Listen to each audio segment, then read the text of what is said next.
মূলত হচ্ছে আমরা সংসদ ভবনের দিকে যাচ্ছিলাম আজকে আমাদের স্বেচ্ছাসেবী প্ল্যাটফর্ম থেকে ওইটা ক্লিন করার কথা ছিল, যেহেতু কালকে নোংরা করেছে। তো আমরা আড়াইটার মধ্যে এখানে আসি, 4-5 জন এখানে 4-5 জন 10-15 জন জমা হয়েছিল। এরপর বলতেছে একটা লাশ, তো আমরা শিওর ছিলাম না, কারণ এরপর হচ্ছে একটা বোট গেছে, বোট যাওয়ার পরে ঢেউয়ের কারণে এটা উপর নিচ হচ্ছিল। তারপর আমরা শিওর হলাম এটা লাশ। এরপর আমরা অনেকজন মিলে বারবার ডাকতেছিলাম যে আমাদেরকে হেল্প করেন লাশটা উঠানোর জন্য, কেউ আসতেছিল না। অনেকগুলো বোট যাওয়ার পরে আসতেছিল না। লাস্ট পর্যন্ত নাইমুর রহমান সিবান উনি আর ও আরো কয়েকটা ছেলে 3-4 জন মিলে ওনারা লাশটা এখান থেকে উঠায়। আরেকটা বোট ছিল, এই বোটের মাধ্যমে বারবার অনেক কথা বলার পরে, অনেক রিকোয়েস্ট করার পরে লাস্ট পর্যন্ত ওনারা হচ্ছে মানে আমাদেরকে সহায়তা করে বোটে লাশটা এখানে দিয়ে যায়। এরপরে আমরা এনআইডি কার্ড, সোনালী ব্যাংকের কার্ড আর একটা হচ্ছে আর 400 টাকা পকেটে পাই, আর কোনো কিছু পাওয়া যায়নি। না লাশ আজকে টোটাল 4টা লাশ পাওয়া গেছে, এখানে 2টা ব্রিজের উপরে, এরপর হচ্ছে এখানে একটা ওনার আর একটা হচ্ছে ওইদিকে পাওয়া গেছে। হ্যাঁ 4টা পাওয়া গেছে। একজনের হচ্ছে গুলি লাগা, আর একজন হচ্ছে পেটে হয়তো বা আপনারা ছুরি দিয়ে আঘাত করেছে, আর ওনার এখানে গলায় একটা দাগ আছে, আর কোনো কিছু পাওয়া যায়নি। কেন যাবো না, বলে যাবো, জান কি এত ইজি? আমি আপনাকে কি বললাম, আমার বাপে জমি বিক্রি করে আমার ভাইকে লন্ডন পাঠাইছে। ও লন্ডন থেকে পড়াশোনা করে আসছিল, আইসে ওর ভালো লাগতো না এখানে, ও আবার যাওয়ার ট্রাই করতেছিল, বাট কোনোভাবে হইতেছিল না। ওই কোনো অনেক চাকরির ট্রাই করছে, চাকরিও হইতেছিল না।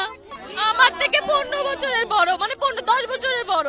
ভালোবাসতো। সবচেয়ে বড় কথা ওর যে মেয়ে, আমাদের তো মানে ওর মেয়ের জন্য কষ্ট। ওর মেয়ে তো এতিম হয়ে গেছে, ওর তো আর কেউ নেই এই দুনিয়ায়। মাটাকে 1.5 বছর আগে হারিয়েছে, মার কথা ওর মনেও নেই, আমার মা পালতে আছে ওকে।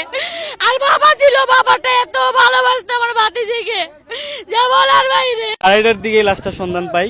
আপনার হচ্ছে ব্রিজ দিয়ে যাচ্ছিলাম, হঠাৎ করে দেখি যে কিছু একটা ভাসতেছে, পরে বুঝতে পারি যে এটা কোনো মানুষ। এখন আসলে লোকটা কে সেটা জানার জন্য আমি অনেককে বলেছি ভাই আমার সাথে কেউ নামেন, কেউ নামতে রাজি হয় না। পরে এই ভাই আমার সাথে নামে, পাশাপাশি হচ্ছে আরো কিছু ছোট ছোট পোলাপাইন, আমরা সবাই মিলে নামি।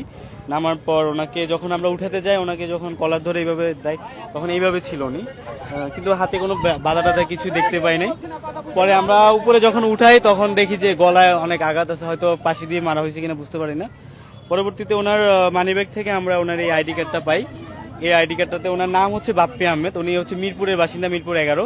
তো আমরা অনেকক্ষণ থেকে চেষ্টা করে মিরপুরে আমাদের যারা পরিচিত আছে তাদের মাধ্যমে ওনার বাসায় ঠিকানা খোঁজ পাঠাইছি। হঠাৎ করে দেখি ওরা যারা গেছে যায়া দেখে যে ওনার বাসায় তালা মারা। পরে আশেপাশে খোঁজ নিয়ে ওনার সন্ধান পাওয়া গেছে। অলরেডি লোকজন আসার চেষ্টা করতেছে, আমরা যতটুকু খবর পেয়েছি। এখন পর্যন্ত আসলে আপনারা কি জানতে পেরেছেন যে উনি যেহেতু মিরপুর বাসা হাতিঝিল অনেকটা দূরত্ব, আসলে কিভাবে আসতে বা উনি কি করতেন? আসলে উনি কি করতে এরকম কিছু পাই নাই, কিন্তু ওনার যে আইডি কার্ডগুলো আমরা পেয়েছি সেটাতে বোঝা যাচ্ছে হয়তো উনি কোনো রাজনীতির সাথে যুক্ত অথবা ব্যবসার সাথে যুক্ত। এবং ওনার লাস্ট যে ট্রানজেকশন ছিল 29 লাখ অথবা 29,000, এটা আসলে বুঝতে পারি না। সোনালী ব্যাংকের একটা রিসিট পাইছিলাম, কিন্তু ভিজে যাওয়ার কারণে ছিঁড়ে গেছে, পরে ফেলে দিছি। হয়তো 29,000 হবে অথবা 29 লাখ হবে, এরকম একটা ট্রানজেকশন আমরা পেয়েছি। ওনার কোনো ফ্যামিলি বা পরিচিত কারোর সাথে কি যোগাযোগ? না, যোগাযোগ এখন ওইভাবে হয় নাই, কিন্তু ওনার লোক, আমার ওখানে যারা গেছে তারা জানাইছে যে তারা লোক পেয়েছে, তারা নিয়ে আসতেছে, এরকম একটা সংবাদ আমাদের জানাইছে। আচ্ছা, আরো কোনো লাশ পেয়েছেন উপরে নাকি? উপরে সকালে 2টা লাশ পাওয়া গেছে এবং তাদের অলরেডি দিয়ে দেওয়া হয়েছে পরিবারের কাছে হস্তান্তর করে। দর্শক আপনারা দেখতে পাচ্ছেন আমরা কিন্তু এই মুহূর্তে রয়েছি হাতিঝিলে। হাতিঝিলের ঠিক যে মধুবাগ যে ব্রিজটি রয়েছে, সেই মধুবাগ ব্রিজের আমরা ঠিক নিচেই, কিন্তু কোন সাইডে পেয়েছেন? এই যে ঠিক এই যে মাঝখানে ব্রিজটাতে আমরা পেয়েছি, এই যে মাঝখানে যে 2 নাম্বার ব্রিজটা, ঠিক এখানে আমরা